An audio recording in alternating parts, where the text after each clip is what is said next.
जय हिंद प्यारे साथियों, कैसे हैं आप लोग? आई होप बहुत ही बढ़िया होंगे। मैं हूं सौरभ दुबे, आपका मैथ्स एजुकेटर, और स्वागत करता हूं आपके अपने पसंदीदा चैनल मैथ्स मंत्रा में। जैसा कि त्रिभुज चैप्टर हमें थोड़ा बहुत परेशान तो करता ही रहता है, और त्रिभुज चैप्टर हमने एनसीईआरटी पूरा कर लिया सर, लेकिन कहीं ना कहीं छोटा मोटा डाउट्स रह जाता है। अभी हाल ही में मैंने आपको त्रिभुज के सभी कॉन्सेप्ट बताए, जिसमें मैंने थेल्स प्रमेय भी बताया था। साथ साथ में जितने भी समरूपता के कॉन्सेप्ट्स हैं वो सब कुछ डिस्कस किया था, जो आप लोगों ने बहुत पसंद भी किया था और सबको समझ में भी आ गया था कि सर हाँ ठीक है, कॉन्सेप्ट तो समझ में आ गए, लेकिन एनसीईआरटी में जो क्वेश्चंस हैं थोड़ा सा डर लगता है कि होंगे या नहीं होंगे। तो इसीलिए मैं आज की क्लास में लेकर आ गया हूं आपके लिए एनसीईआरटी के टॉप 11 मोस्ट इंपॉर्टेंट क्वेश्चंस, जिसको करने के बाद टेंशन लेने की बिल्कुल जरूरत नहीं है, आपका सारा कॉन्सेप्ट बढ़िया से क्लियर होने वाला है। तो आइए देखते हैं आज की क्लास में कौन कौन से मोस्ट 11 इंपॉर्टेंट क्वेश्चंस होने वाले हैं एनसीईआरटी से, और स्टार्ट करते हैं आज की बेहतरीन क्लास। सबसे पहले हम बात कर लेते हैं सीधे सीधे क्वेश्चन नंबर 1 का, जो एग्जाम्पल से लिया गया है। यहां दिया है, यदि कोई रेखा एक त्रिभुज एबीसी की भुजाओं AB और AC को क्रमशः D और E पर प्रतिच्छेद करे तब भुजा BC के समांतर भी हो। मतलब आपके सामने एक त्रिभुज है और ये समांतर हैं दोनों, DE रेखा और BC रेखा दोनों समांतर हैं। AB को ये रेखा D बिंदु पर प्रतिच्छेद कर रही है और AC को ये रेखा E बिंदु पर प्रतिच्छेद कर रही है, और आपको सिद्ध करना है AD बटे AB बराबर AE बटे AC। बहुत ही आसान क्वेश्चन है और थेल्स प्रमेय पे बेस्ड क्वेश्चन है। सबसे पहले हम लिख लेते हैं कि सिद्ध क्या करना है। तो हमें सिद्ध करना है, और सारे कॉन्सेप्ट बिल्कुल जबरदस्त तरीके से क्लियर होने वाले हैं। तो बहुत ही ध्यान से आज की क्लास को आपको अटेंड करना है, बिल्कुल फोकस के साथ। तो दोस्त, आपको ये सिद्ध करना है कि AD बटे AB, मतलब कि ये इतना AD और पूरा में बटे में पूरा आ गया AB बराबर AE पूरे में बटे AC। इस टाइप के क्वेश्चंस को कैसे सॉल्व करेंगे? तो देखो, जब भी कोई त्रिभुज आपके सामने दिया हो और त्रिभुज की किसी भुजा के समांतर एक दूसरी रेखा जा रही है जो अन्य दो भुजाओं को दो बिंदुओं पर प्रतिच्छेद करती है, तो हमने थेल्स थ्योरम में क्या पढ़ा कि अगर ऐसा सीन बन रहा है सर, जैसा कि आपके क्वेश्चन में दिया भी गया है, तो यहां पर हम थेल्स प्रमेय का यूज करेंगे। तो लिखेंगे त्रिभुज ABC में जो DE भुजा है वो BC के समांतर है, और जब भी ऐसा होता है तो हम थेल्स प्रमेय का यूज करेंगे। तो लिखेंगे आधारभूत समानुपातिकता प्रमेय के अनुसार, आधारभूत समानुपातिकता प्रमेय के अनुसार, ये थेल्स प्रमेय का ही नाम है, कहीं सोच रहे हो क्या लिख दिया सर। समानुपातिकता प्रमेय के अनुसार, प्रमेय के अनुसार हम लिख सकते हैं, सबको याद है ना कि आधारभूत समानुपातिकता प्रमेय में मैंने क्या बताया था? मैंने बताया था कि ये दोनों भुजाओं का अनुपात बराबर होगा, मतलब कि AD बटे DB बराबर हो जाएगा AE बटे EC के। तो ये बात लिख देंगे, AD बटे DB बराबर हो जाएगा AE बटे EC के। ये तो बड़ा ही आसान है सर, ये तो याद है कि हाँ, थेल्स थ्योरम में ये आपने समझाया था और आपने इसको सिद्ध करना भी सिखाया था, जो एग्जाम में बहुत इंपॉर्टेंट है। एग्जाम पॉइंट ऑफ व्यू से ये बहुत ज्यादा इंपॉर्टेंट है, थेल्स प्रमेय या तो आधारभूत समानुपातिकता प्रमेय का सिद्ध, जो मैंने आपको बहुत ही बेहतरीन तरीके से करवाया भी है। ठीक है, तो ये तो समझ में आ गया कि इतना बटे इतना बराबर इतना बटे इतना, ठीक है सर। लेकिन हमें जो सिद्ध करना है वो तो कुछ अलग बात कह रहा है। यहां देखना जरा सर, एक बात तो ठीक है कि AD मिल चुका है हमें, लेकिन नीचे तो हमें AB चाहिए, हमारे पास तो DB आ रहा है। ध्यान देना, हमें इतना तो मिल चुका है AD, लेकिन नीचे तो मुझे पूरा चाहिए था, पूरा चाहिए था, और हमारे पास केवल और केवल DB आ रहा है, इतना सा आ रहा है। तो ऐसे केस में क्या करोगे? जिसको बचाना है, एक बात याद रखना है, जिसको बचाना है वो हमेशा नीचे रहना चाहिए। बचाना किसको है सर? AD को बचाना है, क्योंकि AD हमारे पास आ चुका है, AD को बचाना है, और जिसको बचाना है वो हमेशा नीचे रहना चाहिए। तो एक काम करते हैं, AD को नीचे ले आते हैं। अब नीचे कैसे लाएंगे? तो व्युत्क्रम कर दो दोनों तरफ। यहां पर व्युत्क्रम करेंगे तो DB बटे AD, सबको पलट दो, और यहां पर हमें AE को बचाना है, तो इसका भी व्युत्क्रम कर दिया। तो जिसको बचाना था, AD और AE को बचाना था, उन दोनों को मैं नीचे ले आया। अब दोनों तरफ +1 करने पर, दोनों तरफ 1 जोड़ने पर, एक जोड़ने पर सर हमें कैसे पता चलेगा कि एक जोड़ना है? तो ये प्रैक्टिस से पता चलेगा आपको। प्रैक्टिस करते रहोगे तो अपने आप पता चल जाएगा। कुछ ट्रिक्स हैं जो मैंने बता दिया कि जिसको बचाना है उसको नीचे करना है, तो वो देखते ही आप ये समझ जाएंगे कि हाँ व्युत्क्रम कर देना है। क्या इतनी बातें बढ़िया तरीके से क्लियर हो चुकी हैं? कोई डाउट वाली बात नहीं है। तो अब दोनों तरफ आप एक जोड़ दो। यहां पर है डीबी बटे एडी, यहां पर लिख देता हूं। यहां है डीबी बटे एडी, इसमें भी एक जोड़ दिया। और इधर क्या है, ईसी बटे एई, इसमें भी हमने एक जोड़ दिया। कोई दिक्कत नहीं है, एकदम बढ़िया। चलो ठीक है, अब एलसीएम ले लेंगे। तो इधर का एलसीएम आ गया एडी और इधर का एलसीएम आ चुका है क्या, एई। अब एलसीएम ले लिया सर, इसके नीचे कुछ नहीं है तो ये जाके गुणा हो जाएगा एक में, तो ये बन जाएगा डीबी प्लस एडी। एलसीएम लेना सबको आता ही है। और यहां पर क्या बन जाएगा, बिल्कुल हाँ, ईसी प्लस एई। एकदम बढ़िया, कोई डाउट नहीं है। दोनों तरफ +1 कर दिया, एलसीएम ले लिया। अब जरा मुझे बताना, डीबी और एडी को अगर मैं जोड़ता हूं, किसको, डीबी, ये रहा डीबी, और एडी ये रहा एडी, अगर इन दोनों भुजाओं को जोड़ता हूं तो हमें क्या मिल रहा है, हमें तो पूरा मिल जाएगा सर, ए बी मिल जाएगा।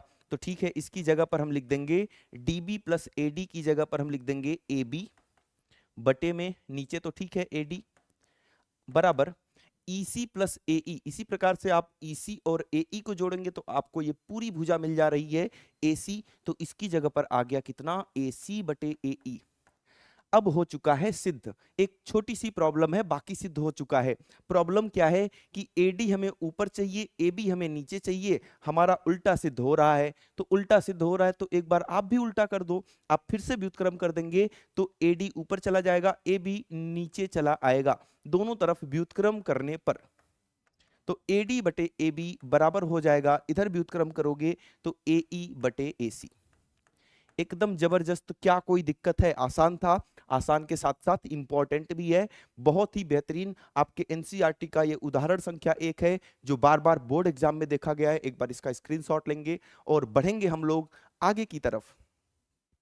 बात करते हैं दोस्त, क्वेश्चन नंबर 2 मैं क्या लेकर आया हूं। तो ये भी प्रश्नावली का सवाल है, बड़े ही ध्यान से समझेंगे इसको। एक आकृति आपके सामने ये बनाई गई है। आकृति में बोल रहा है कि जो डीई भुजा है वो ओ क्यू के पैरेलल है। तो ये रहा डीई, ये ओ क्यू के पैरेलल है। और ऐसे क्वेश्चंस में, ऐसे सवालों में यही पकड़ना है, यही पकड़ना है कि कौन किसके पैरेलल है। तो जैसे पहला वाला पकड़ लिया हमने कि सर डीई ओ क्यू के पैरेलल है, तो ये रहा डीई, ये रहा दोस्त ओ क्यू, ये दोनों आपस में क्या हैं, पैरेलल हैं सर। अब पैरेलल हैं तो कौन सा त्रिभुज ऐसा बनाओ कि इन दोनों को घेर ले। तो इन दोनों से होते हुए जाना, एक त्रिभुज बनाना, ये आपको आना चाहिए। तो ऐसा त्रिभुज मैं बना रहा हूं, जरा उसको ध्यान देना, जिसमें ये दोनों भुजाएं आनी चाहिए। तो जो बड़ी भुजा दिख रही है आपको ओ क्यू, इसी को आप आधार मानकर एक त्रिभुज अगर बनाएंगे, उस त्रिभुज का नाम क्या होगा, एक बार मैं सबके मुंह से सुनना चाहता हूं। ये वाला त्रिभुज, ये वाला त्रिभुज, इसमें दोनों फंस चुके हैं सर, बिल्कुल दोनों फंस चुके हैं। ये रहा ओ क्यू, ये रहा डीई, दोनों फंस चुके हैं। और आपको ये दिया गया है कि ये ओ क्यू जो है ना वो डीई के समांतर है। और थोड़ी देर पहले ही बताया कि किसी भी त्रिभुज में अगर एक भुजा के समांतर एक भुजा है तो आप लिख सकते हो इतना बटे इतना बराबर इतना बटे इतना। कौन से प्रमेय से, तो आधारभूत समानुपातिकता प्रमेय के अनुसार।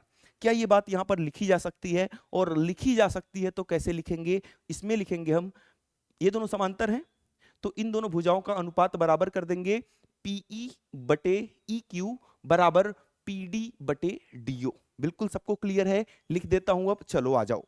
तो ये बात हम लिख लेते हैं यहां पे, त्रिभुज पीओ क्यू में, त्रिभुज पीओ क्यू में डीई समांतर है किसके, ओ क्यू के। डीई किसके समांतर दिया हुआ है, ओ क्यू के समांतर दिया हुआ है।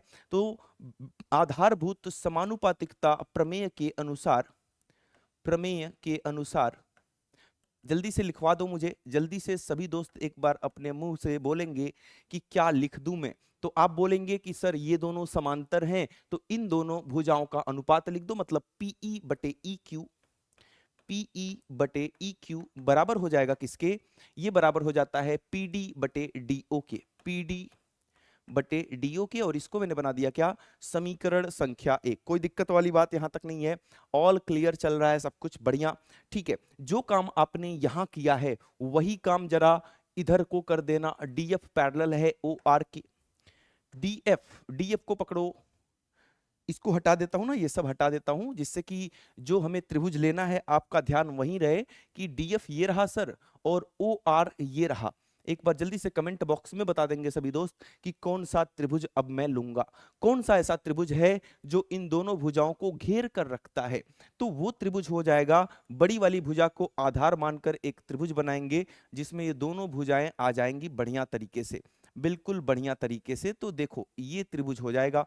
अब ये जो त्रिभुज है P O R, P O R जो त्रिभुज आपके सामने दिख रहा है, इसमें ये वाली भुजा और ये समांतर भुजा दोनों भुजाएं आ रही हैं, और इसमें हम फिर से यही काम करेंगे जो काम यहां किया है। तो आ जाओ इसको भी खेल जाते हैं हम।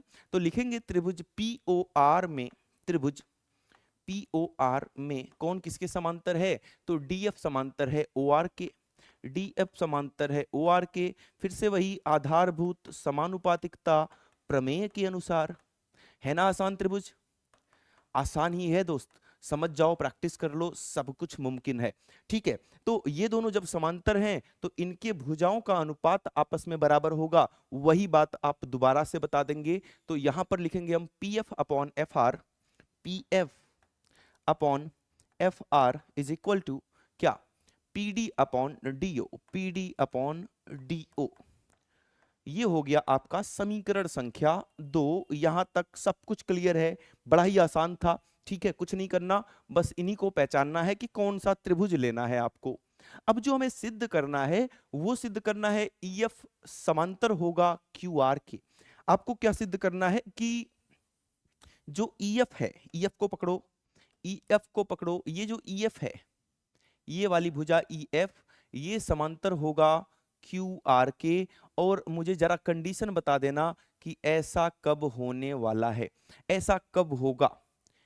अब आधारभूत समानुपातिकता का विलोम क्या कहता है, आधारभूत समानुपातिकता का विलोम क्या कहता है, जरा वो समझेंगे। मान लो कोई त्रिभुज है, अगर किसी त्रिभुज में हमें ये पहले से पता है कि इतना बटे इतना बराबर इतना बटे इतना, पहले से पता है कि इन दोनों का अनुपात और इन दोनों का अनुपात अगर बराबर है तो आधारभूत समानुपातिकता के विलोम के अनुसार आप लिख सकते हो कि ये दोनों भुजाएं आपस में समांतर होंगी।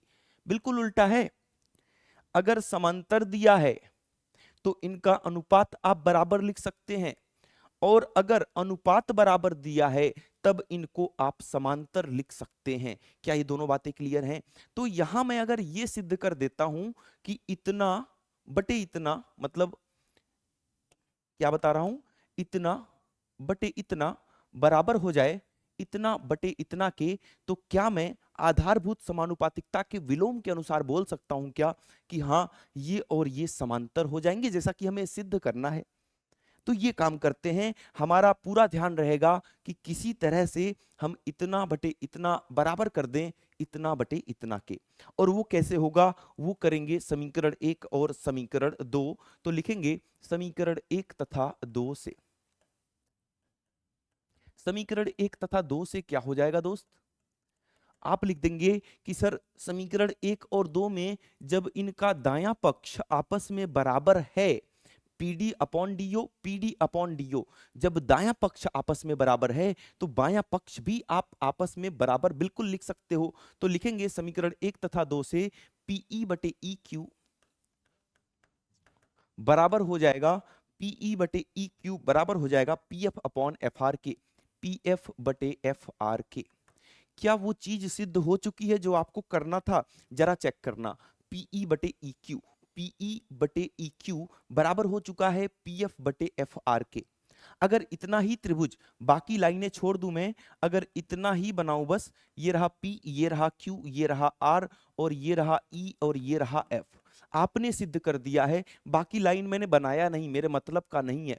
आपने सिद्ध कर दिया है कि पी एफ पीई बटे ई क्यू पी एफ बटे एफ आर के बराबर है, तो क्या मैं आधारभूत समानुपातिकता के विलोम से अब लिख सकता हूं कि हाँ ये दोनों रेखाएं समांतर होंगी? बिल्कुल। तो यहां पर लिखेंगे आधारभूत समानुपातिकता प्रमेय के विलोम के अनुसार, प्रमेय के विलोम के अनुसार, विलोम के अनुसार ई एफ समांतर हो जाएगा क्यू आर के। तो देखो बड़ा ही आसान है, मैं बार बार बताता हूं कि चीजें आसान है, जरूरत है प्रैक्टिस करने की, चीजों को समझने की, कॉन्सेप्ट को समझने की। इतना कर लोगे कभी नहीं भूलोगे। और इस टाइप के क्वेश्चंस का क्या कॉन्सेप्ट है, क्या समझा आपने कि हमें सर समांतर बस पकड़ना है, कौन किसके समांतर है वो पकड़ लो, कौन सा त्रिभुज लेना है वो पकड़ लो, क्वेश्चन भाई अपने आप बनने वाला है, आपको कुछ नहीं करना फिर। चलो ठीक है, तो एक बार इसका भी स्क्रीनशॉट हो जाए, फिर बढ़ते हैं अपने थर्ड क्वेश्चन की तरफ। ये रहा क्वेश्चन नंबर 3, जो बिल्कुल क्वेश्चन नंबर 2 की तरह ही है और बार बार आपके एग्जाम में देखने को मिला भी है, आपको सबको पता ही होगा। आइए इसको डील करते हैं, इसको समझते हैं कि किस प्रकार से हम हल करने वाले हैं। तो इसमें मैं एक बार पहले क्वेश्चन को समझा देना चाहता हूं आपको। आकृति में क्रमशः ओपी, ओक्यू और ओआर पर स्थित बिंदु ओपी, ओपी कहाँ है, ये रहा ओपी, ये रहा ओक्यू और ये रहा ओआर, इन पर 3 बिंदु ए बी और सी स्थित हैं, ठीक है। और ये दिया है कि ए बी समांतर है पी क्यू के, ए सी समांतर है पी आर के, और आपको सिद्ध करना है कि बी सी समांतर होगा क्यू आर के। हमें कुछ नहीं करना, हमें वही काम करना है जो क्वेश्चन नंबर 2 में किया है। तो आओ एक एक को पकड़ते हैं। सबसे पहले मैंने ले लिया कि ए बी समांतर है पी क्यू के, तो जरा इनको पकड़ो, ए बी को, ए बी को ले लिया और पी क्यू को भी ले लिया। ये दोनों रेखाएं आपस में समांतर हैं। तो जरा मुझे आप बताएंगे कि कौन सा त्रिभुज मुझे लेना चाहिए? तो आप बोलेंगे बिल्कुल सर, जो बड़ी भुजा दिख रही है उसी को आधार मान के एक त्रिभुज बना दो, अपने आप त्रिभुज बन जाएगा। तो इसको आधार मान के, इसको पी क्यू को आधार मान के जब मैंने एक त्रिभुज बनाया तो अपने आप त्रिभुज बन गया। बिल्कुल हाँ, ये तो मजा आ गया। तो ये त्रिभुज लेना है आपको, कौन सा? O P Q. तो लिखेंगे, सबसे पहले लिखेंगे त्रिभुज ओ पी क्यू में कौन किसके समांतर है? तो ए बी समांतर है पी क्यू के। और जब भी ऐसा होता है तो जरा सभी दोस्त अपनी अपनी कॉपी में लिख लेना कि आधारभूत समानुपातिकता प्रमेय के अनुसार मैं क्या बोल सकता हूं, मैं क्या लिख सकता हूं। तो आप बताएंगे कि सर जब ये दोनों भुजाएं समांतर हैं तो इन दोनों भुजाओं का रेशियो, अनुपात आपस में बराबर होगा। ये दोनों समांतर हैं तो इतना बटे इतना बराबर इतना बटे इतना, मतलब कि ओ बी बटे ओ क्यू, ओ बी बटे ओ क्यू बराबर हो जाएगा ओ ए बटे ए पी के। तो लिखेंगे ओ बी बटे ओ क्यू, ओ बी बटे बी क्यू, ओ बी बटे बी क्यू बराबर हो जाएगा ओ ए बटे ए पी के, ओ ए बटे ए पी के। और ये आपका बन चुका है समीकरण संख्या 1। इतनी बात क्लियर है एकदम बढ़िया तरीके से। जो काम यहां पर किया वही काम जरा इसके साथ करके दिखा दो। तो पहले तो मैं इसको हटा देता हूं। अभी तो आपको ये त्रिभुज दिख रहा था, अब जो त्रिभुज मैं दिखाना चाहता हूं, पहले तो हम समांतर रेखाओं को ढूंढेंगे, एसी और पीआर को। तो ये रहा दोस्त आपके सामने एसी, एसी को मैंने ब्लैक कर दिया, और ये रहा पीआर, पीआर को भी मैंने ब्लैक कर दिया। ये दोनों समांतर हैं। कि आप ढूंढ पा रहे हैं कि कौन सा त्रिभुज लेना चाहिए? बिल्कुल सर, बड़ी भुजा को पकड़ लिया और यहीं से त्रिभुज बना दिया, इसी से जाते हुए। एक ये हो गया और एक ये हो गया। जब ये दोनों भुजाएं समांतर हैं तो इतना बटे इतना बराबर हो जाएगा इतना बटे इतना के। ये बात लिख पाओगे? बिल्कुल लिख पाओगे। तो आओ लिखते हैं। लिखेंगे त्रिभुज ओ पी आर में आधारभूत समानुपातिकता प्रमेय के अनुसार, प्रमेय के अनुसार क्या हो जाएगा? जल्दी से बता दो, अभी तो मैंने बताया था। आप लिखेंगे ओसी बटे सी आर बराबर, ओसी बटे सी आर बराबर क्या हो रहा है? ओ ए बटे ए पी। बहुत ही बेहतरीन। ओ ए बटे ए पी, और ये बन गया आपका समीकरण संख्या 2। क्या यहां तक कोई डाउट है? नहीं सर, इसमें डाउट वाली तो बात नहीं है, बस समांतर रेखाओं को पकड़ना है और थेल्स प्रमेय मतलब कि आधारभूत समानुपातिकता प्रमेय आपको लगानी है, अपने आप समीकरण बन के आ जाएगा। ठीक है, अब तीसरी बात क्या है? तीसरी बात यह है, ये दो बातें तो हमने सीख लिया कि हाँ सर ठीक है। तीसरी बात यह है कि हमें सिद्ध करना है कि बीसी समांतर है क्यू आर के। जरा इनको पकड़ना, कब होगा ये बीसी समांतर क्यू आर के? कोई मुझे बता पाएगा क्या कि कब होगा ये बीसी समांतर क्यू आर के? कब होगा? जरा इनसे भी एक त्रिभुज बना दो। एक काम करो सर, ये वाला त्रिभुज बन रहा है, समझ में तो आ गया इतना कि ये वाला त्रिभुज बन रहा है, लेकिन ये दोनों समांतर कब होंगे? ये दोनों समांतर मैं तब बोल सकता हूं कि जब इतना बटे इतना बराबर हो जाए, इतना बटे इतना, और मैं बोलूंगा कि आधारभूत समानुपातिकता प्रमेय के विलोम के अनुसार ये दोनों भुजाएं क्या हैं? समांतर हैं। तो आइए ये बात भी देखते हैं कि कैसे हम सिद्ध करने वाले हैं कि इतना बटे इतना बराबर होगा इतना बटे इतना के। तो जरा समीकरण 1 और 2 पर ध्यान दीजिए। इनका दायां पक्ष बराबर है तो इनका बायां पक्ष भी बराबर होगा, तो लिखेंगे समीकरण 1 तथा 2 से, 1 तथा 2 से इनका दायां पक्ष बराबर है तो बायां पक्ष आपस में बराबर करो। ओबी बटे बी क्यू, ओबी बटे बी क्यू बराबर ओसी बटे सी आर। इन दोनों को आपस में बराबर कर दिया, बायां पक्ष को। क्लियर है बातें? ठीक है, तो जरा देखना आपने क्या सिद्ध कर दिया। आपने सिद्ध कर दिया ओबी बटे बी क्यू बराबर ओसी बटे सी आर। जो हमें चाहिए था वो मिल चुका है, तो लिखेंगे आधारभूत समानुपातिकता प्रमेय के विलोम के अनुसार, विलोम के अनुसार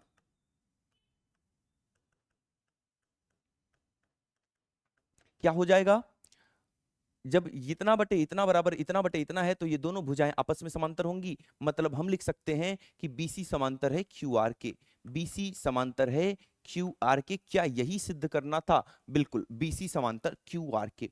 तो आपने देखा कि कितना बेहतरीन तरीका है जिसमें आपका टाइम भी नहीं खराब होगा, अपने आप क्वेश्चन का आंसर भी आ जाने वाला है। तो बिल्कुल यही कॉन्सेप्ट आपको एग्जाम में भी लेकर चलना है। एक बार इसका भी स्क्रीनशॉट हो जाए, फिर हम बढ़ेंगे अपने नेक्स्ट टारगेट की तरफ, क्वेश्चन नंबर 4 की तरफ। ये रहा दोस्त क्वेश्चन नंबर 4। यहां दिया है ABCD एक समलंब है, तो सबसे पहले हम समलंब बना लेंगे।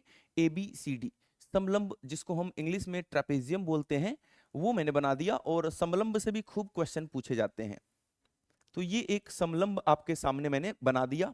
ठीक है, जिसमें AB समांतर है CD के। तो ये रहा AB, CD ऐसे लिख दिया। और AB और CD आपको दिखाई दे रहे होंगे कि ये दोनों भुजाएं क्या हैं? आपस में समांतर हैं। ठीक है, तथा इसके विकर्ण परस्पर बिंदु O पर प्रतिच्छेद कर रहे हैं, तो इन दोनों का विकर्ण बना लेते हैं। एक बार हमने AC को मिला दिया और एक बार हमने BD को मिला दिया, जो परस्पर एक दूसरे को बिंदु O पर प्रतिच्छेद कर रहे हैं। ठीक है, दर्शाइए कि AO बटे BO, हमें सिद्ध क्या करना है? यहां पर लिख दे रहा हूं, सिद्ध करना है AO बटे BO बराबर हो जाएगा CO बटे DO के। समझ में आया कुछ? AO बटे BO बराबर हो जाएगा CO बटे DO के। क्या समझ में आया? सर कहीं ना कहीं इसमें हमें ये छोटी छोटी साइडों को आपस में बराबर करना है। ये किस प्रकार से होगा? ये किस प्रकार से होगा? तो इसमें आपको रचना करनी पड़ेगी, और रचना में मैं क्या करूंगा? रचना में एक काम करते हैं, CD के समांतर एक रेखा खींच दिया, जिसको मैंने क्या बोल दिया? EF। क्या बोल दिया इसको मैंने? EF। EF बोल दिया। अब जरा ध्यान देना कि ये कैसे सिद्ध हो रहा है, जरा ध्यान से समझेंगे इसको, है ना। इसमें भी हम कहीं ना कहीं आधारभूत समानुपातिकता प्रमेय का ही उपयोग करेंगे, या आप यहां से भी काम चला सकते हैं। ध्यान देना, यहाँ पे इतना लंबा अगर आप नहीं खींचना चाहते तो इतने से भी काम चल जाएगा अपना। आइए करके देखते हैं। इसको मैंने बोल दिया ई, ईओ समांतर कर दिया डीसी के। ईओ समांतर, रचना में लिख देता हूं मैं यहां पर, रचना बिंदु ओ से सीडी के समांतर ईओ रेखा खींचा, ईओ खींचा, ठीक है ना, कोई दिक्कत वाली बात नहीं है, यहां तक एकदम बढ़िया है। अब क्या करोगे, जब ये और ये दोनों आपस में समांतर मैंने बोल दिया रचना से, जब ये दोनों आपस में समांतर हैं तो त्रिभुज कौन सा बन रहा है, मैं क्या पूछ रहा हूं, जरा ध्यान दीजिएगा, यहाँ पे ट्रिकी क्वेश्चन है, ट्रिकी क्वेश्चन हो सकता है आपके लिए थोड़ा सा। जब ये दोनों समांतर हैं, जब ये दोनों समांतर हैं तो त्रिभुज कौन सा लेना चाहिए, सर त्रिभुज तो ऐसा ही लेना है जिसमें ये दोनों रेखाएं बिल्कुल फिक्स हो जाएं, और बड़ी रेखा को आधार मानकर लेना है। तो बड़ी रेखा को आधार मान लिया और ऐसे टच कराते हुए, समांतर रेखा को टच कराते हुए बिल्कुल ऊपर पहुंच जाएंगे, और यहां भी यही काम करेंगे, तो आपके सामने त्रिभुज अपने आप बन के आ गया ए डी सी। तो लिखेंगे त्रिभुज ए डी सी में उपपत्ति। अच्छा, हर क्वेश्चन में आपको दिया है क्या, सिद्ध क्या करना है, रचना हुई है तो रचना और फिर उपपत्ति लिखना है।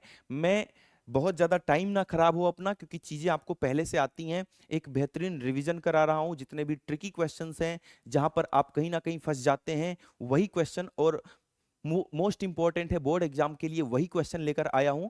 तो आइए देखते हैं उपपत्ति में क्या है। उपपत्ति में सबसे पहले हम लिखेंगे कि ईओ समांतर है सीडी के, ईओ समांतर है सीडी के रचना से, तो त्रिभुज एडीसी में आधारभूत समानुपातिकता प्रमेय के अनुसार, प्रमेय के अनुसार क्या हो जाएगा, जल्दी बताएंगे क्या हो जाएगा, बिल्कुल बिल्कुल बढ़िया। ये दोनों जब समांतर हैं तो इतना बटे इतना बराबर इतना बटे इतना, मतलब ए ई बटे ई डी बराबर किसके, ये हो जाएगा ए ओ बटे ओ सी के, ए ओ बटे ओ सी के, समीकरण संख्या 1। कोई डाउट वाली बात नहीं है, एकदम बढ़िया है, ठीक है। अब मामला ये फंस रहा है कि सर जो हमें सिद्ध करना था उसमें ए ओ बी ओ सी ओ डी ओ ये सब कुछ आ रहा है, और हमारे पास दो चीजें आ चुकी हैं, आपके पास ए ओ आ चुका है, आपके पास सी ओ आ चुका है, कहीं ना कहीं अभी कमी है बीओ और डीओ की, ये कमी कैसे पूरी होगी, तो उसके लिए आगे देखें क्या होने वाला है। अब हम कुछ और करने वाले हैं इसमें, और क्या करने वाले हैं वो मैं समझा रहा हूं। जब हमें दिया था सवाल में कि ये रेखा इस रेखा के समांतर है, ऐसा सवाल में दिया है कि ए बी और सी डी आपस में समांतर हैं, मैंने रचना किया कि सी डी के समांतर ये ईओ है, जब इसके समांतर ये है तो ये इसके भी समांतर होगी, मतलब ये तीनों रेखाएं ही आपस में समांतर हैं। पहले तो आप यही बात लिख लो, पहले तो आप इतनी ही बात लिख लो कि जब ए बी समांतर है सी डी के, जो हमें दिया है, ये हमें दिया है। दूसरी बात, ईओ समांतर है सीडी के रचना से, तो ये तीनों ही आपस में समांतर होंगी, तो क्या मैं ये लिख सकता हूं कि ये ईओ जो है वो ए बी के भी समांतर होगा। जब दोनों, ये दोनों एक ही चीज के समांतर हैं तो ये दोनों आपस में भी क्या होंगी, समांतर होंगी, बिल्कुल सही बात है। ठीक है, यहां तक क्लियर है कि हाँ सर ये रेखा ईओ और ये रेखा ओबी ए बी, ये रेखा ईओ और ये रेखा ए बी, ये दोनों आपस में समांतर हैं, और जब दोनों आपस में समांतर हैं तो त्रिभुज कौन सा बन जाएगा, ये तो आप समझ में आ चुका होगा कि ए बी डी त्रिभुज बन जाएगा, ए बी डी, जिसमें ये दोनों समांतर रेखाएं आ रही हैं बिल्कुल बढ़िया तरीके से। तो लिखेंगे त्रिभुज ए बी डी में, त्रिभुज ए बी डी में क्या हो जाएगा, कैसे लिखें, कैसे भी लिख लो जैसे आपकी मर्जी। देखो चाहे यहां से स्टार्ट करो चाहे ऊपर से, अगर यहां से स्टार्ट करोगे तो इतना बटे इतना बराबर इतना बटे इतना, ध्यान देना अगर नीचे से स्टार्ट कर रहे हो तो दोनों तरफ नीचे से ही जाना है, अगर ऊपर से स्टार्ट कर रहे हो तो दोनों तरफ ऊपर से जाना है। हम कोशिश करेंगे कि जैसा यहां बना है ए ई ऊपर से स्टार्ट हुआ है तो यहां भी ऊपर से स्टार्ट कर दो, ए ई बटे ई डी, यहां लिख लो पहले आधारभूत समानुपातिकता प्रमेय के अनुसार, आधारभूत समानुपातिकता प्रमेय के अनुसार क्या होने वाला है सर, बिल्कुल मजा आने वाला है। और यहां पर आप लिख सकते हैं दोस्त ए ई बटे ई डी बराबर, बराबर किसके, ए ओ, सॉरी ये है ना ए ई बटे ई डी बराबर ये हो जाएगा यहां इतना बटे इतना, मतलब बी ओ बटे ओ डी के, बी ओ बटे ओ डी के, समीकरण संख्या 2। अब दोनों को मैच करो, अब समीकरण संख्या 1 और 2 को मैच करेंगे कि क्या कोई पक्ष आपस में बराबर मिल रहा है। बिल्कुल। अब आप एग्जाम में क्या करते हैं, कभी कभी उल्टा लिखाते हैं बच्चे कि यहां से लिख दिया डीई बटे ई ए, तब तो ये उल्टा आएगा, यहां पर सीधा लिखा है वहां पर उल्टा। तो अगर आपने उल्टा लिख भी दिया तो टेंशन नहीं लेना, इससे मिलाने के लिए इसका व्युत्क्रम कर देना। अगर उल्टा लिख भी दिया तो क्या कर देंगे, व्युत्क्रम कर देंगे। चलो ठीक है, तो ये वाला पक्ष जब बराबर है, बायां पक्ष बराबर है, तो दायां पक्ष भी आपस में क्या हो जाएगा, बराबर हो जाएगा। तो लिखेंगे समीकरण 1 तथा 2 से, समीकरण 1 तथा 2 से क्या हो जाएगा, वही होगा सर जो अब तक पिछले 2 क्वेश्चंस में होता आया है, दायां पक्ष आपस में बराबर हो जाएगा। ए ओ बटे ओ सी बराबर हो जाएगा बी ओ बटे ओ डी के। बिल्कुल सही बात है, मजेदार बात है, कोई दिक्कत वाली बात यहां तक नहीं है। क्या सिद्ध हो चुका है, क्या जो हमें सिद्ध करना था क्या सिद्ध हो चुका है, नहीं हुआ। एओ के नीचे तो बीओ आ रहा है, आपका तो एओ के नीचे सीओ आ गया, तो टेंशन नहीं लेना। हमें क्या करना, पहले इसको आराम से लिख दो तिर्यक गुणा करके। तिर्यक गुणा जब करेंगे तो एओ के साथ डीओ आ जाएगा, एओ के साथ क्या डीओ आ जाएगा, और बीओ के साथ सीओ आ जाएगा, बीओ के साथ सीओ आ जाएगा। तिर्यक गुणा करके आराम से लिख दिया, कोई दिक्कत नहीं है। अब जो चाहिए वैसा बना लो। एओ के नीचे आपको बीओ चाहिए तो एओ को यहीं रहने दो, बीओ को इधर ले आओ, सीओ को वहीं रहने दो, और जब डीओ उधर जाएगा तो नीचे चला जाएगा। तो ये सिद्ध हो चुका है जो भी आपको सिद्ध करना था, मतलब जैसा बनाना था वैसा बना दिया। क्लियर है, आसान, बेहतरीन, मोस्ट इंपॉर्टेंट क्वेश्चन आपके लिए था ये। एक बार जल्दी से इसका स्क्रीनशॉट लेंगे और बढ़ेंगे अपने क्वेश्चन नंबर 5 की तरफ।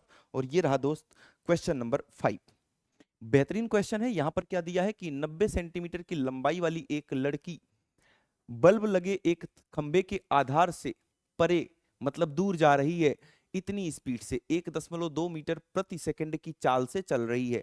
यहां खंभा से भागना स्टार्ट की लड़की, चलना स्टार्ट की, 1.2 मीटर पर सेकंड की चाल से चलते चलते यहां पहुंच चुकी है। यदि बल्ब भूमि से 3.6 मीटर सेंटीमीटर की ऊंचाई पर है, ये जो बल्ब लगा है ये भूमि से यहां से कितनी ऊंचाई पर है, 3.6 सेंटीमीटर की ऊंचाई पर है, तो 4 सेकंड बाद उस लड़की की छाया की लंबाई ज्ञात कीजिए। मतलब ये लड़की यहां से यहां तक 4 सेकंड में पहुंच गई, तो इसकी छाया की लंबाई ज्ञात कीजिए। इसको मैं थोड़ा सा त्रिभुज के रूप में बना दूं तो ज्यादा समझ में आएगा आपको। तो इसको मैं त्रिभुज के रूप में अगर बनाऊं तो ये अपना पोल हो गया जिस पर बल्ब लगा है, और ये एक त्रिभुज बन चुका है ऐसे, और यहां पर लड़की पहुंच चुकी है। तो इसी को मैंने त्रिभुज के रूप में बना दिया। क्या किसी को दिक्कत परेशानी? नहीं सर, बिल्कुल बढ़िया है, कोई दिक्कत नहीं है। अब इसको मैंने नाम दे दिया ए बी, जो 3.6 सेंटीमीटर है, यही है ना, 3.6 सेंटीमीटर ये रहा। हाँ, और लड़की जो है 90 सेंटीमीटर, 90 सेंटीमीटर, यहां पर कुछ ना कुछ तो गड़बड़ है। ये अगर 3.6 सेंटीमीटर, मतलब ये तो यहीं इतना ही रह जाएगा, और लड़की इतनी भयंकर बड़ी हो जाएगी, तो कुछ तो गड़बड़ है। मुझे लग रहा है कि यहाँ मीटर होना चाहिए, यहाँ मीटर होना चाहिए। तो चलो हम मीटर लेके करेंगे, है ना, इतनी छोटी लड़की थोड़ी ना होगी। अगर ये 3.6 मीटर है तो 3.6 में इसको सेंटीमीटर में बदलेंगे तो 100 से गुणा हो जाएगा, तो ये 360 सेंटीमीटर आ जाएगा। मतलब पोल की जो ऊंचाई है वो 360 सेंटीमीटर हो जाएगी। ये मैं मीटर लेके कर रहा हूं दोस्त, क्योंकि पोल इतना छोटा थोड़ी ना होगा। 3 सेंटीमीटर स्केल में देख रहे हो, इतना छोटा पोल देखा है कभी जिस पर लाइट लगी हो? ये मीटर में होगा। चलो ठीक है, लड़की यहां पहुंच चुकी है और इसकी ऊंचाई है 90 सेंटीमीटर। चलो ठीक है, दोनों का मात्रक एक जैसा होना चाहिए, तो मैंने इसको भी सेंटीमीटर में बदल दिया, और वो तो पहले से सेंटीमीटर में है। ठीक है, आगे क्या है, यहाँ पर सी डी है जो लड़की चल रही है, और यहाँ पर बिंदु ई है। लड़की की छाया सी डी लड़की की छाया यहीं पर पड़ेगी, मतलब लड़की की छाया ये है डी ई। तो आपसे लड़की की छाया की लंबाई ही पूछा जा रहा है, डी ई का मान क्या होगा ये पूछा जा रहा है। कैसे करेंगे, ध्यान देना। बी से डी, मतलब पोल से जब लड़की जा रही थी, बिंदु डी पर पहुंचने में कितना समय लगा, तो आप बोलेंगे सर 4 सेकंड में पहुंची थी।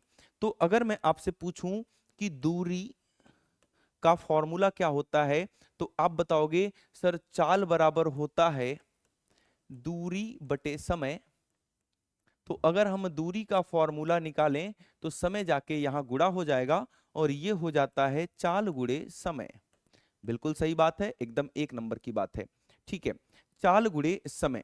अब दूरी की बात हो रही है अगर, तो दूरी हम निकालना चाह रहे हैं बी डी। लड़की बी से स्टार्ट की थी चलना, डी पर पहुंच चुकी है, चाल उसकी 1.4 मीटर पर प्रति सेकंड की है। तो यहाँ ये दूरी कितनी हो जाएगी, बी डी आप यहां से निकालेंगे, चाल है 1.2 और समय लगा है इस लड़की को 4 सेकंड। तो 12 चौक 48 मतलब 4.8 मीटर की दूरी ये तय कर चुकी है। सब कुछ सेंटीमीटर में लिया है तो इसको भी सेंटीमीटर में ले लेंगे, 100 से गुणा करेंगे तो 480 सेंटीमीटर की दूरी बी डी आ चुकी है। 480 सेंटीमीटर की दूरी बी डी आ चुकी है। इसकी छाया की लंबाई मैंने मान लिया है x। अब बस, अब सब कुछ सेट है अपने पास, सब कुछ सेट है, हथियार बिल्कुल तैयार है, बस ट्रिगर दबाना बाकी है। तो आओ ट्रिगर दबाते हैं। ट्रिगर कैसे दबाना है वो समझो। अब इन दोनों त्रिभुजों को आपको समरूप करना है। कौन कौन से दो त्रिभुज, तो ये एक छोटा वाला और ये पूरा एक बड़ा वाला। मतलब लिखेंगे त्रिभुज ए बी ई, पूरा ले लो बड़ा वाला, पूरा बड़ा वाला ए बी ई, तथा त्रिभुज सी डी ई में, सी डी ई में। समझ रहे हो मेरी बात? ये मत सोचना कि इतना ले रहा हूं, ये तो कोई त्रिभुज ही नहीं है। हम पूरा एक बड़ा वाला त्रिभुज ले ले रहे हैं और एक बार ये छोटा वाला, और बताएंगे कि ये दोनों आपस में क्या है, समरूप हैं। जैसा कि आपको पता है यहां पर 90 अंश का कोण बन रहा है, यहां भी 90 अंश का कोण बन रहा है। तो पहले तो यही बात लिख लो कि एंगल ए बी ई बराबर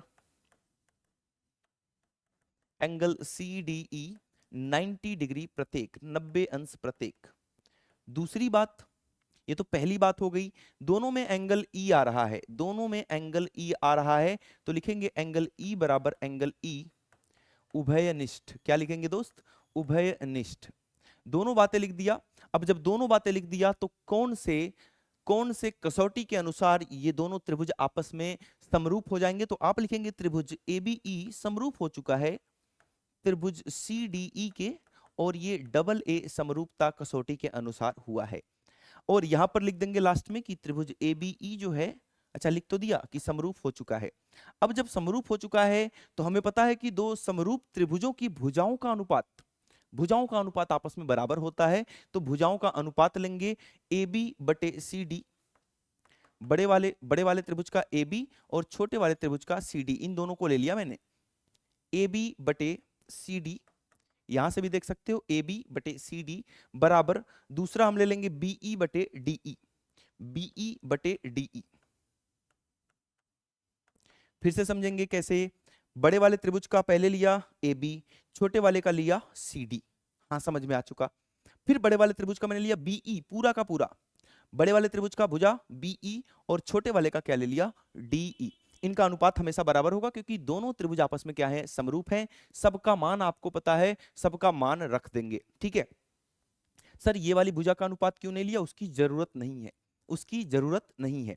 ठीक है, तो ए बी का मान कितना है 360, सी डी का मान कितना है, सी डी का मान है 90 बराबर बीई। अब ये पूरा यहां से लेके वहां तक कितना हो जाएगा बीई, तो सर ये 480 और ये x, तो यहां से लेके वहां तक 480 प्लस x हो जाएगा। तो बीई को लिखेंगे 480 प्लस x बटे में डीई। डीई कितना है दोस्त, x है, तो डीई को लिख देंगे x। इसको काटापीटी मचाएंगे तो यहाँ 4 आ जाएगा, 4 और x यहाँ पर भेज दो तो x से गुणा हो जाएगा 4, और आपके सामने आ जाएगा 4x बराबर 480 plus x, 480 plus x, x को इधर भेजोगे तो 4x माइनस एक्स बराबर 480, 3x बराबर 480 और x बराबर 480 बटे 3, 16 तियां 48 मतलब 160 सेंटीमीटर। या तो आप लिख सकते हैं 1.6 मीटर, या तो 160 सेंटीमीटर लिख दो, या तो आप क्या लिख दो दोस्त, 1.6 मीटर। बिल्कुल सही आंसर हो जाएगा, कोई दिक्कत वाली बात नहीं है। तो छाया की लंबाई, लड़की की छाया बनेगी 1.6 मीटर लंबी। क्लियर है? एक बार स्क्रीनशॉट लेंगे और बढ़ेंगे आगे, बढ़ेंगे दोस्त आगे, कोई दिक्कत वाली बात यहां तक नहीं है। ठीक है, तो ये ध्यान रखना, मैंने यहाँ पर 3.6 मीटर लेकर किया है, मुझे नहीं पता था कि यहाँ सेंटीमीटर होना चाहिए या मीटर, उस हिसाब से ये आंसर आया है। अगर वाकई में यहाँ पर सेंटीमीटर होगा तो आंसर थोड़ा बहुत डिफरेंट हो सकता है, लेकिन कॉन्सेप्ट आपको यही लगाकर करना है। बढ़ते हैं आगे और देखते हैं नेक्स्ट क्वेश्चन। बात करेंगे हम नेक्स्ट क्वेश्चन नंबर 6 की, और यहां पर दिया है आकृति में क्यू आर बटे क्यू एस दिया है। पहले लिख लेते हैं, जो आकृति आपके सामने दिख रही है उसमें दिया है कि क्यू आर बटे क्यू एस बराबर है क्यू टी बटे पी आर के, और एंगल 1 बराबर है एंगल 2 के, और आपको सिद्ध करना है कि त्रिभुज PQS जो है वो समरूप है त्रिभुज TQR के। ये आपको सिद्ध करना है कि ये दोनों त्रिभुज समरूप हैं।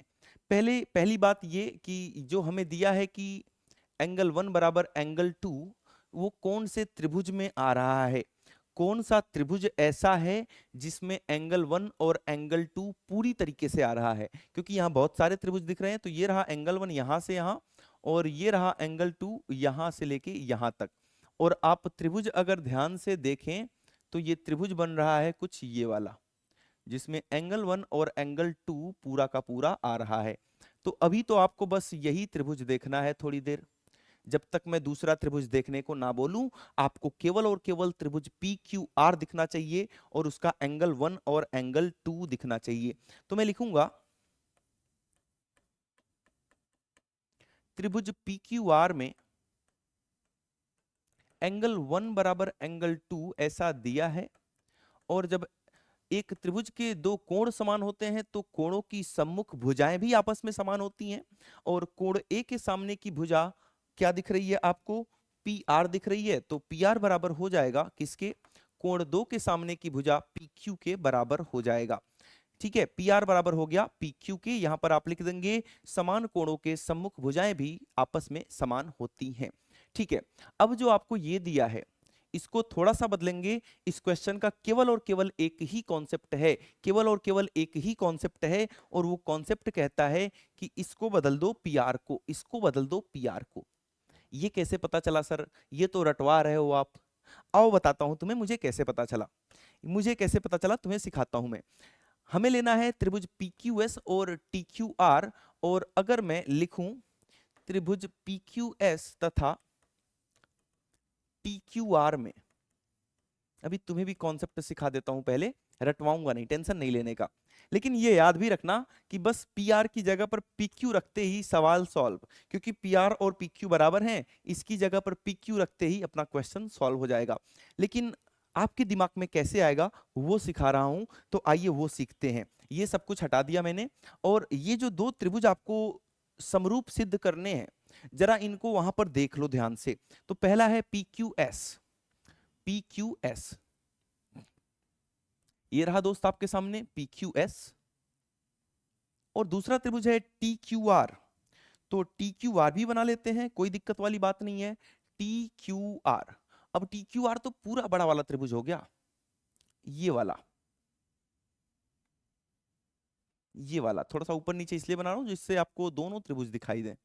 ये TQR हो गया दूसरे कलर से, और रेड कलर से आपको PQS दिख रहा है। इन दोनों त्रिभुजों को आपको सर्वांगसम करना है। और एक चीज तो तुरंत दिख गई सर, एक चीज तो मिल चुकी है कि ये वाला कोण जो है, ये कोण दोनों में उभयनिष्ठ है। तो आप क्या करते हो, जैसे ही दिखा तुरंत पहला पॉइंट लिख लिया कि एंगल 1 बराबर एंगल 1, और ये तो सर उभयनिष्ठ है, और आ गया मजा। लेकिन मजा तब आएगा जब आपको सभी चीजें मिल जाएंगी, और केवल यही मिला। लेकिन हमें जो दिया है, हमें जो दिया है, जरा इसको ध्यान देना कि क्या इससे कुछ काम बन रहा है क्या। क्यू आर बटे QS, क्यू आर क्या है, क्यू आर सर बड़े वाले त्रिभुज की भुजा है यहां से लेके यहां तक। क्यू आर बड़े वाले त्रिभुज की भुजा है, जो हमें लेना था ये वाला बड़ा वाला, और QS जो है वो सर छोटे वाले त्रिभुज की भुजा है यहां से लेके यहां तक। मतलब एक काम तो बन गया कि बड़े वाले त्रिभुज की भुजा बटे में छोटे वाले त्रिभुज की भुजा, एक भुजा का अनुपात मिल गया, लेकिन एक और भुजा का अनुपात मिल जाएगा तब मजा आएगा। तो आइए देखते हैं, दूसरा दिया है QT बटे PR। अब जब आपने QT लिया यहां से लेके यहां तक, बड़ा वाला त्रिभुज मिल गया बड़ा वाला का। अब बड़े वाले के नीचे कौन आना चाहिए? हाँ सर, छोटा वाला आना चाहिए। और छोटे वाले का नाम क्या है? क्यूपी। मतलब क्यूटी के नीचे, जैसे यहां पर आपने देखा यहां पर कि क्यूआर, बड़े वाले के नीचे छोटे वाले का क्यूएस आया, बड़े वाले क्यूआर के नीचे छोटे वाले का क्यूएस आया सर, यहाँ ये वाला बड़े वाले के क्यूआर के नीचे छोटे वाले का क्यूएस आया। तो ऐसे ही इधर भी बड़े वाले क्यूटी के नीचे हमें क्या चाहिए? छोटे वाले का पीक्यू। और यहाँ छोटे वाले का पीक्यू की जगह क्या आ गया? पीआर आ गया। तो पीआर ने गड़बड़ किया, पीआर की जगह पर क्या होना चाहिए? सर पीक्यू होना चाहिए। और पीक्यू कैसे मिलेगा? क्योंकि पीआर बराबर पीक्यू है, तो हम यहां से पीआर का मान पीक्यू यहां पर रखेंगे, तो लिखेंगे क्यू आर बटे क्यू एस बराबर क्यू टी बटे, और ये पी आर का मान मैंने पी क्यू रख दिया। अब सब सेट हो चुका है, बड़े वाले का बटे छोटे वाले का, बड़े वाले का बटे छोटे वाले का, बड़े वाले का बटे छोटे वाले का, बड़े वाले का बटे छोटे वाले का, मिल चुका ऑल सेट। और इन दोनों के बीच का कोण भी मिल चुका है। तो आप एस ए एस समरूपता कसौटी के अनुसार लिख सकते हैं कि ये दोनों त्रिभुज आपस में समरूप हो जाएंगे। ये बातें लिख लेते हैं। पहली बात तो आपने लिख ही दिया, दूसरी बात यही उठा के छाप दो कि क्यू आर बटे क्यू एस बराबर हो जाएगा क्यू टी बटे पी क्यू के, क्यू टी बटे पी क्यू के। इसको समीकरण 1 बना दिया, तो यहां लिख देंगे समीकरण 1 से। और इस प्रकार से ये दोनों त्रिभुज, त्रिभुज पी क्यू एस समरूप हो चुका है दोस्त टी क्यू आर के। कौन से नियम के अनुसार? तो एस ए एस नियम के अनुसार, क्योंकि दो भुजाओं का अनुपात और उन्हीं दोनों भुजाओं के बीच का कोण तो एस ए एस ही तो हुआ। तो कुछ कॉन्सेप्ट नहीं था, छोटा सा कॉन्सेप्ट था कि ये जो पी आर है उसको बस आपको पी क्यू लिख देना है, उसको बस आपको पी क्यू लिख देना है, बात हो गई खत्म वहीं पर। है ना मजेदार क्वेश्चन? एक बार इसका स्क्रीनशॉट और बढ़ेंगे आगे। देखते हैं अपना क्वेश्चन नंबर 7 आपके सामने रहा। ये आकृति में यदि त्रिभुज एबीई सर्वांगसम है त्रिभुज एसीडी के, और तो दर्शाइए कि एडीई समरूप होगा त्रिभुज एबीसी के। कुछ समझ नहीं आया ना? अभी आएगा, अभी आएगा। पहले आप सर्वांगसम वाले को जरा देख लो कि कौन कौन सर्वांगसम हो रहा है। एबीई एसीडी, तो एबीई कहाँ है? ये रहा सर,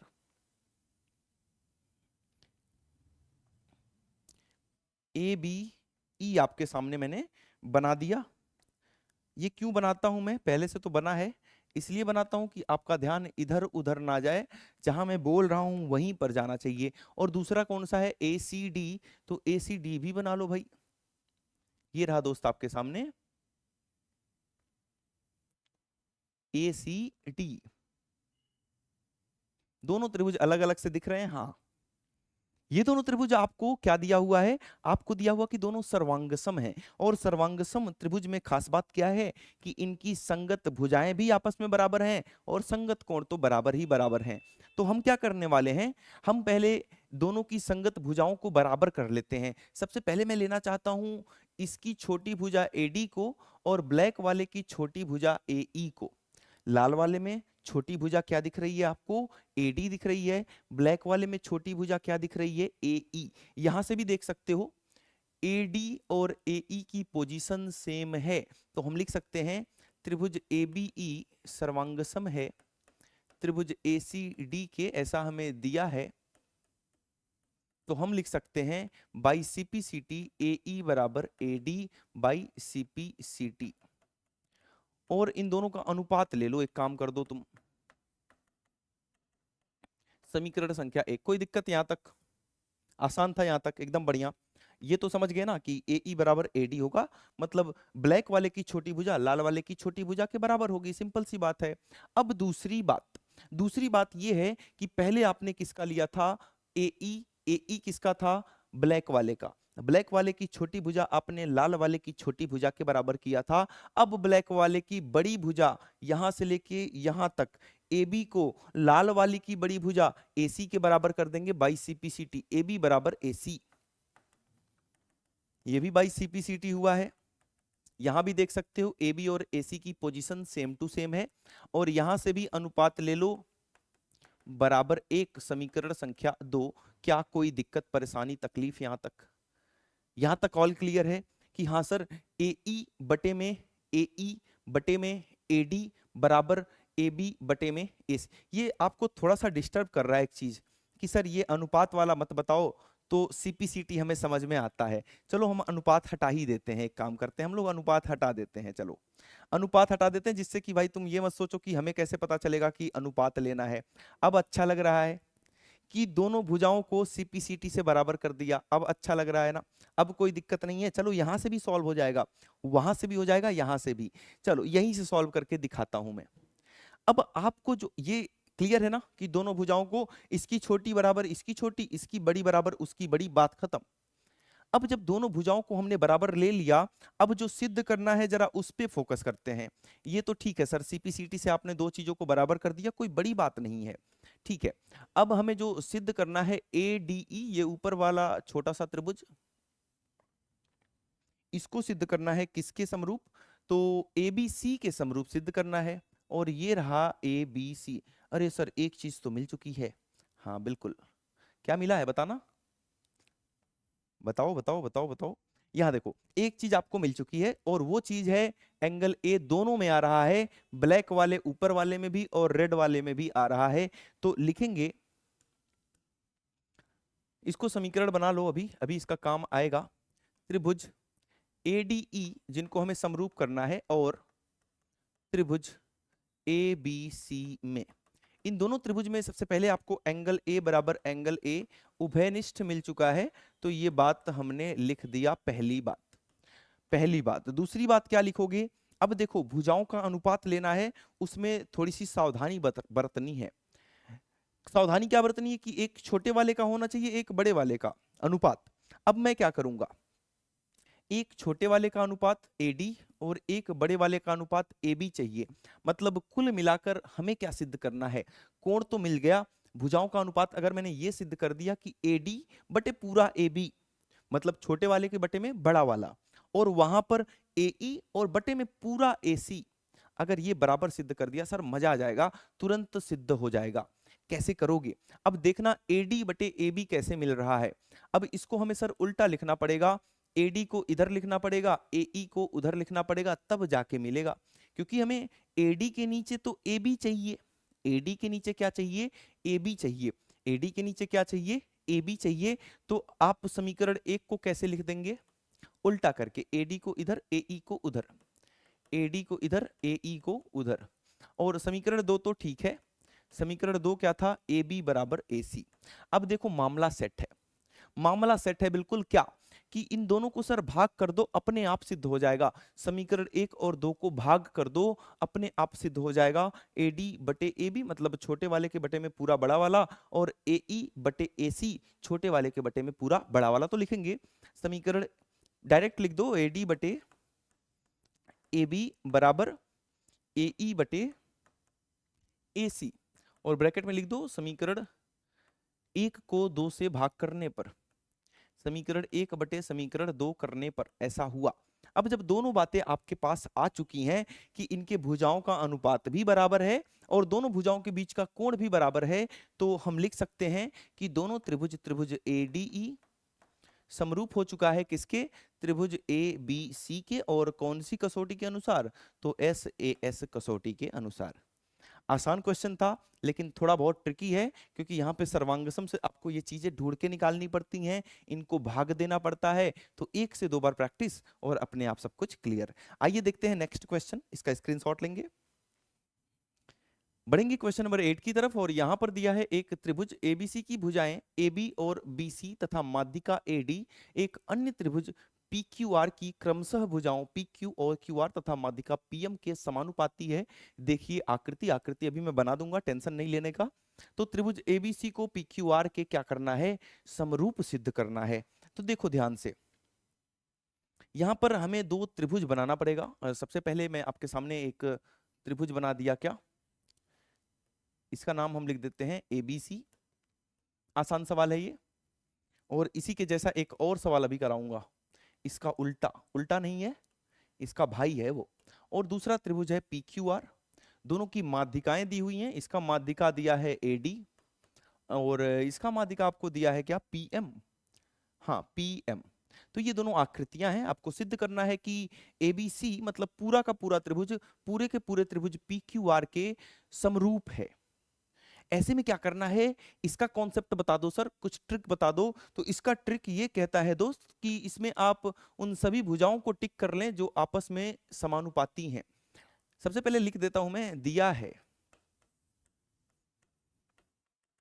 ए बी किसके समानुपाती है, पी क्यू के, बराबर बी सी किसके साथ है, क्यू आर के,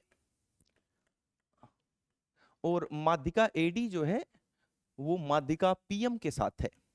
ये आपको दिया है सवाल में। अब हमारा काम क्या है कि इन तीनों को टिक करो, किसी भी एक त्रिभुज में या दोनों में कर लो, आपकी मर्जी है। और यही ट्रिक है, यही ट्रिक है कि इन तीनों को देखो, ए बी, ए बी ये रहा सर, बीसी, बीसी भी है, बीसी ये रहा सर, और एडी ये रहा। इन तीनों को आप हमेशा बार बार क्या करेंगे, टिक करेंगे। अभी एक सवाल और आएगा ऐसा ही, और वो ज्यादा मजेदार है, थोड़ा सा इससे हार्ड है, थोड़ा सा इससे हार्ड है, जिसमें आप लोग फंस जाते हैं, जो आपको समझ नहीं आता कभी। अभी वो भी बताऊंगा, पहले तो ये समझ लो, क्योंकि यहीं से कॉन्सेप्ट क्लियर होने वाला है उसका भी, है ना। शायद एनसीईआरटी में आपका ये सवाल नंबर 12 है और वो वाला 14 है ना। और ये दोनों सवाल मजेदार सवाल हैं। एक्सरसाइज 6.3 या 6.2 है, 6.3 पुरानी बुक के हिसाब से है शायद, जो भी है, जो भी है। अब ध्यान देना मेरी बात को बड़े ही ध्यान से। जब इन तीनों भुजाओं को टिक किया तो क्या कोई भी त्रिभुज बन रहा है क्या, इन तीनों भुजाओं से घिरा हुआ कोई त्रिभुज आपको दिख रहा है क्या, मेरा सवाल यही है। यहां तो दिख रहा है, ये रहा सर, ये रहा, दिख तो रहा है, इन तीनों भुजाओं से घिरा हुआ, हाँ दिख गया। लेकिन जब मैं अगला सवाल कराऊंगा वहां पर नहीं दिखेगा, वहां पर आपको रचना करनी पड़ती है। यहां क्यों बता दिया, क्योंकि ये बातें याद रखना, तीनों भुजाओं से अगर कोई त्रिभुज घिर रहा है तो आप उसको समरूप करेंगे, और नहीं घिर रहा है तो क्या करना है वो आने वाले क्वेश्चन में बताऊंगा। अभी यहां तो घिर रहा है, यहां भी घिर रहा है, ये रहा आपका पी क्यू, ये रहा आपका क्यू आर जो दिया है सवाल में, और ये रहा आपका माध्यिका पीएन, और सर यहां भी घिर रहा है। ये त्रिभुज हमें दिख गया, एक तीनों भुजाओं से घिरा हुआ।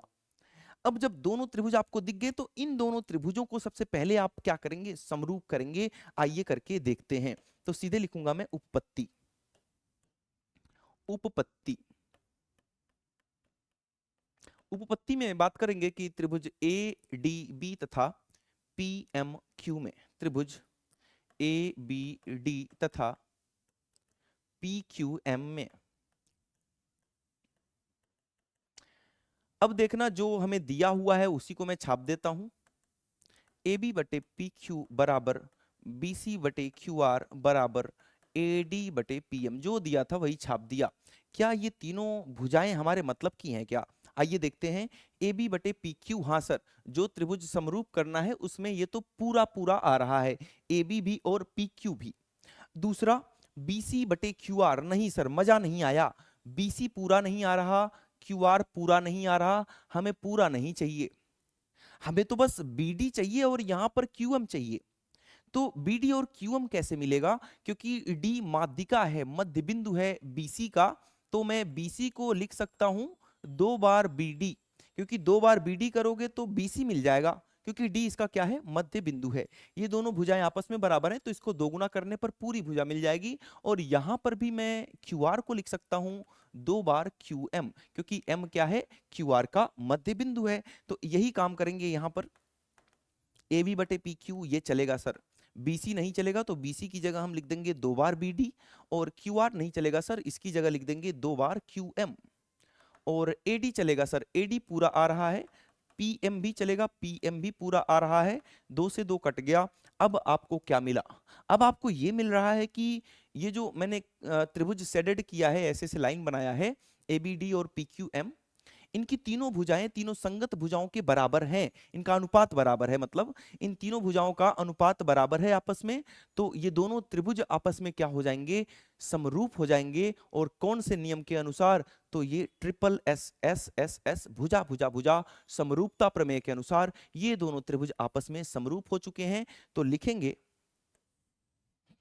त्रिभुज एबीडी समरूप हो चुका है त्रिभुज पीक्यूएम के, और कौन से नियम के अनुसार? तो ट्रिपल एस नियम के अनुसार।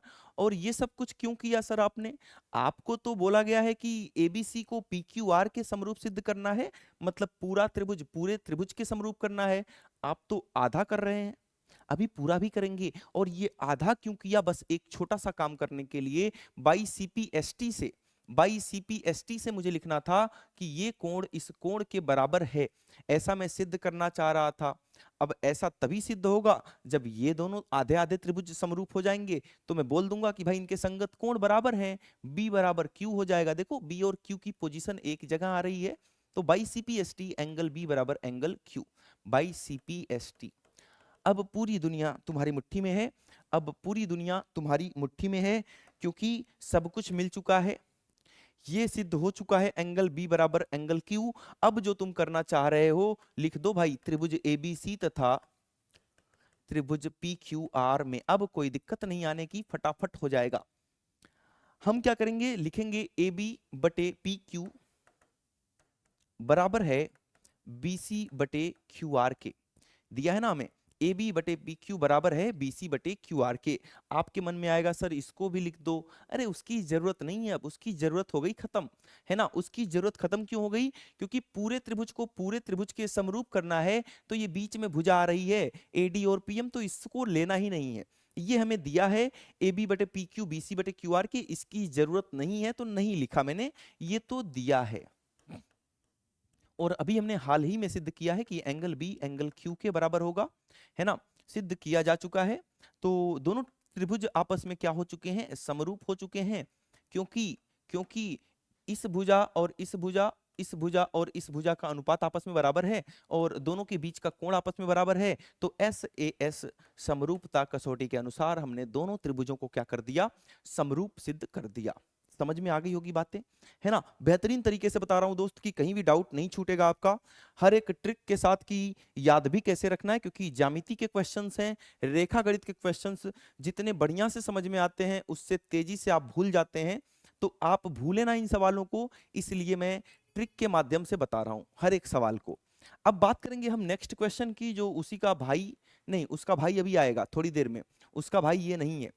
यहां पर क्या दिया है? एक त्रिभुज एबीसी की भुजा बीसी पर, एक कोई त्रिभुज है एबीसी, तो एक त्रिभुज बना लेते हैं। ये रहा एक त्रिभुज जिसका नाम है एबीसी, इसका नाम लिखेंगे ए बी सी। बोल रहा है कि इसकी बीसी भुजा पर एक बिंदु डी, एक कोई बिंदु इसकी भुजा बीसी पर डी इस प्रकार है कि एंगल ए डी सी, ये जो एंगल ए डी सी बन रहा है, एंगल ए डी सी जो बन रहा है ये वाला, एक मिनट इसको कलरफुल करने दो, नहीं तो आपको दिखाई नहीं देगा। हाँ, ये जो एंगल एडीसी यहाँ पर बन रहा है, ये वाला एंगल, वो किसके बराबर है? वो बीएसी के बराबर है, मतलब इस पूरे बीएसी के बराबर है। ये वाला पूरा बीएसी, ये पूरा कोण इस कोण के बराबर है, ऐसा आपको दिया हुआ है। तो लिखेंगे, दिया है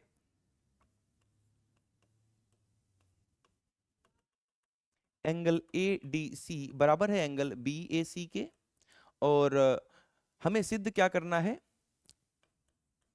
सिद्ध करना है c a square equal to c b into c d. भाई कुछ कुछ वो नहीं करना आपको, बस पूरे त्रिभुज को इस छोटे वाले त्रिभुज के सर्वांगसम कर, सॉरी समरूप कर दो, अपने आप सिद्ध हो जाएगा। तो लिखेंगे उपपत्ति,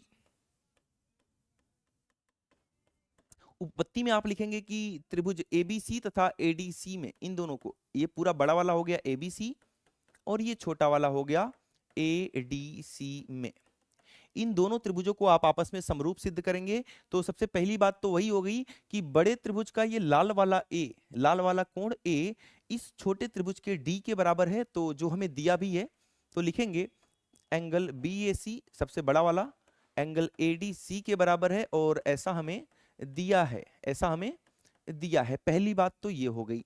दूसरी बात दोस्त आप क्या लिखेंगे? दोनों में कोण सी जो है वो उभयनिष्ठ आ रहा है, तो कोण सी बराबर कोण सी हो जाएगा। ये उभयनिष्ठ कोण है, ये आपका उभयनिष्ठ कोण है। दो बातें मिल गई, दो कोण मिल गए, तो भाई डबल ए सिमिलैरिटी क्राइटेरिया, ये क्या हो जाएगा, दोनों के दोनों त्रिभुज आपस में समरूप हो जाएंगे। तो लिखेंगे त्रिभुज एबीसी जो है, एबीसी जो है वो समरूप हो चुका है कौन से त्रिभुज के? तो आप बोलोगे सर एडीसी के, नहीं, इसी के अनुसार लिखो, इसी के अनुसार लिखो, क्योंकि क्वेश्चन में नहीं दिया है ना, क्वेश्चन में त्रिभुज समरूप का दिया नहीं है, इसी के अनुसार लिखो। तो देखो ए की जगह पर तो डी आना चाहिए, क्योंकि ए जो है वो डी के बराबर है, तो ए की जगह मैंने क्या लगा दिया, डी लगा दिया, पहले वाले की जगह डी। सी और सी आपस में बराबर हैं, तो सी की जगह तो सी आना चाहिए। अब डी और सी लिख दिया इस वाले त्रिभुज का, डी और सी लिख दिया, बचा क्या सर, आपने डी और सी लिख दिया, ए बचा है, तो जो जगह बच रही है वहां पर ए लिख दिया। तो एबीसी जो है वो डीएसी के समरूप होगा, ना कि एडीसी के। तो ये लिखना आपको आता होगा, 9th क्लास में भी खूब सिखाया गया है, और जो पिछली क्लास में मैंने बताया था पूरा का पूरा आपको थेल्स थ्योरम, मतलब कि आधारभूत समानुपातिकता प्रमेय, उसमें मैंने प्रमेय सिद्ध कराने के साथ साथ आपको ये भी बताया था कि ये लिखने का तरीका क्या होता है। और आपने अगर वो वीडियो नहीं देखी है तो उस वीडियो का भी लिंक इसी वीडियो के डिस्क्रिप्शन बॉक्स में दिया गया है, तो उसको आप जरूर देख लेना, वहां से सारे कॉन्सेप्ट इस चैप्टर के आपके बेहतरीन तरीके से क्लियर हो जाएंगे। ठीक है, तो ये हो गया डबल ए। अब फिर से वही बात हो गई कि भुजाओं का अनुपात बराबर होगा जब दोनों त्रिभुज सिमिलर हैं, समरूप हैं। तो सीए और सीबी और सीडी से हमें मतलब है, तो जरा देखना AB से मतलब है क्या, AB सर आ ही नहीं रहा, तो AB नहीं लेंगे। उसके बाद BC से मतलब है क्या, हाँ सर BC आ रहा है, तो सेकंड और थर्ड पर BC बटे सेकंड और थर्ड पर AC बराबर, AC आ रहा है क्या, हाँ सर फर्स्ट और लास्ट पर AC बटे फर्स्ट और लास्ट पर CD। लिख दिया ना, जिसकी जरूरत थी लिख दिया। तीनों लिख सकते हो आप, लेकिन तीनों की जरूरत नहीं है हमें, तीनों की जरूरत नहीं है हमें, तो बस यही सिद्ध करना है। तो भाई CPST मैंने इनकी भुजाओं का अनुपात बराबर कर दिया, और तिर्यक गुणा करेंगे तो आपका सिद्ध हो जाएगा। AC गुणे AC करेंगे तो AC स्क्वायर मिल जाएगा, बराबर BC गुणे CD, तिर्यक गुणा BC गुणे CD। तो शायद यही सिद्ध करना होगा, ये मिलाते हैं इसको, CA स्क्वायर या AC स्क्वायर बात एक ही है, CB या BC बात एक ही है, CD मिल चुका है। तो जो सिद्ध करना था आपको मिल चुका है, एक बार इसका स्क्रीनशॉट लेंगे। छोटा क्वेश्चन बड़ा धमाका, है ना, क्वेश्चन देखने में छोटा है, आसान है, और वाकई में आसान है, लेकिन आप चीजों को समझ नहीं पाते, कॉन्सेप्ट नहीं क्लियर होता, इसलिए आप इसको एग्जाम में गलत कराते हैं। तो बिल्कुल गलती नहीं करनी है, क्योंकि दोस्त आपको अगर 95 प्लस स्कोर करना है तो हर एक कदम फूक फूक के रखना पड़ेगा, मतलब कहीं भी छोटी सी भी गलती बर्दाश्त नहीं की जाएगी। बढ़ेंगे अपने क्वेश्चन नंबर 10 की तरफ, सेकंड लास्ट क्वेश्चन। यहाँ पर वही क्वेश्चन है जिसके बारे में मैं अभी बात कर रहा था थोड़ी देर पहले, एबीसी और PQR, जो अभी पहले कराया हूँ उसके पहले वाला क्वेश्चन। मतलब ये 10 है, तो क्वेश्चन नंबर 8 जो मैंने कराया था अभी, उसी का भाई है जो मैं बता रहा था अभी। आओ समझते हैं इसको। यहाँ पर बोल रहा है कि एक त्रिभुज है ABC और एक त्रिभुज है PQR। ये जबरदस्त क्वेश्चन है, अपने आप में बेहतरीन क्वेश्चन है। और एक त्रिभुज है दोस्त आपके सामने क्या, PQR। समझना, यही क्वेश्चन है जो त्रिभुज में मैक्सिमम लोगों से नहीं बन पाता है, 80% लोग इसको नहीं कर पाते, लेकिन आप कर पाओगे क्योंकि आपको कॉन्सेप्ट में सिखाने वाला हूं। समझना इसको, कहां तक पहुंच गए, हाँ। बोल रहा है कि ABC की भुजाएं AB, AC और माध्यिका AD, इसकी माध्यिका क्या है, AD है, और इधर वाले की माध्यिका क्या है, PM है।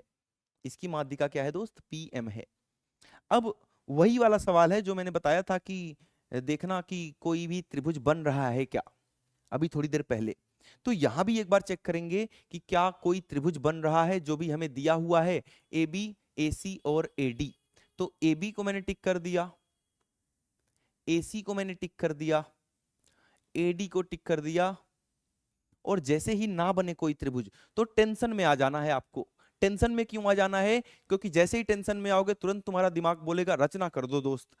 त्रिभुज बनता जैसा कि अभी यहां पर बना था, यहां पर त्रिभुज बना था, वही सवाल था, वही सवाल था, यहां पर त्रिभुज बना था, दोनों त्रिभुज को क्या कर दिया था, समरूप, इनका कोण बराबर करके सीधे सीधे अपना आंसर आ गया था। लेकिन यहां पर एक प्रॉब्लम है, त्रिभुज तो बन ही नहीं रहा, तो हम आ चुके हैं टेंशन में, क्योंकि हमें करनी है क्या, रचना। और रचना में क्या करना है, AD के बराबर एक रेखा खींचा, AD के बराबर एक रेखा खींचा जिसका नाम है क्या, DE। एडी के बराबर रचना यहां लिख देता हूं मैं, एडी बराबर डीई खींचा तथा सीई को मिलाया, और जब यहां पे खींचा तो वहां वहां भी वही काम करोगे, पीएम बराबर एमएन खींचा, पीएम बराबर एमएन खींचा तथा आर एन को मिलाया, आर एन को मिलाया। क्या किया हूं एक बार ध्यान देना, यहां पर मैंने बोला सीई को मिलाया, यहां पर मैंने बोला कि पीएम के बराबर एमएन खींचा और आर एन को मिलाया। रचना बिल्कुल याद होनी चाहिए, याद रहेगी, पक्की बात, पक्की बात है ना, कोई दिक्कत वाली बात यहां तक नहीं है, ऑल क्लियर है कि हाँ सर इतना कोई दिक्कत वाली बात नहीं है। ये तो पहला स्टेप था।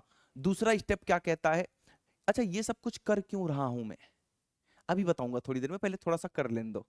अब समझना, यहां तक रचना याद हो गई सर की रचना ये करनी है। अब रचना करने के बाद, रचना करने के बाद आपको क्या करना है कि इन दोनों त्रिभुजों को समरूप करना है आपस में। कौन कौन से, ध्यान दो, मतलब कुल मिलाकर मैं ये करना चाह रहा हूं कि ये वाला कोण इस कोण के बराबर हो जाए, और ये वाला कोण दोस्त उस कोण के बराबर तभी होगा जब ये दोनों त्रिभुज आपस में क्या हो जाएंगे, समरूप हो जाएंगे।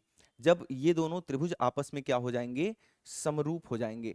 तो हमने इधर वाला कोण बनाया है, तो ये वाला कोण इसके बराबर करते हैं, ये वाला कोण उसके बराबर करते हैं। कैसे करेंगे तो उसको ध्यान देंगे कि किस प्रकार से हम करने वाले हैं। चलो देखते हैं। सबसे पहले हमारे पास है एडी का अनुपात दिया है ना। चलो, या इन दोनों को अगर मैं समरूप कर दूं, एक मिनट मुझे देख लेने देना, इन दोनों को अगर मैं समरूप करता हूं तो ये इसके बराबर है, ठीक है, और ये माध्यिका है, ये इसके बराबर, ये इसके बराबर, तो ये दोनों समरूप हो जाएंगे आपस में। और जब ये दोनों समरूप हो जाएंगे तो ये वाला कोण इस कोण के बराबर। चलो इन दोनों को समरूप करते हैं, इन दोनों को ए बी, और लिखेंगे त्रिभुज, समझना इसको, ए बी डी तथा, बहुत दिन बाद ये क्वेश्चन कर रहा हूं ना तो थोड़ा सा, ए बी डी तथा, ए बी डी तथा सी ई सी डी में, त्रिभुज ई सी डी में, इनको हम सर्वांग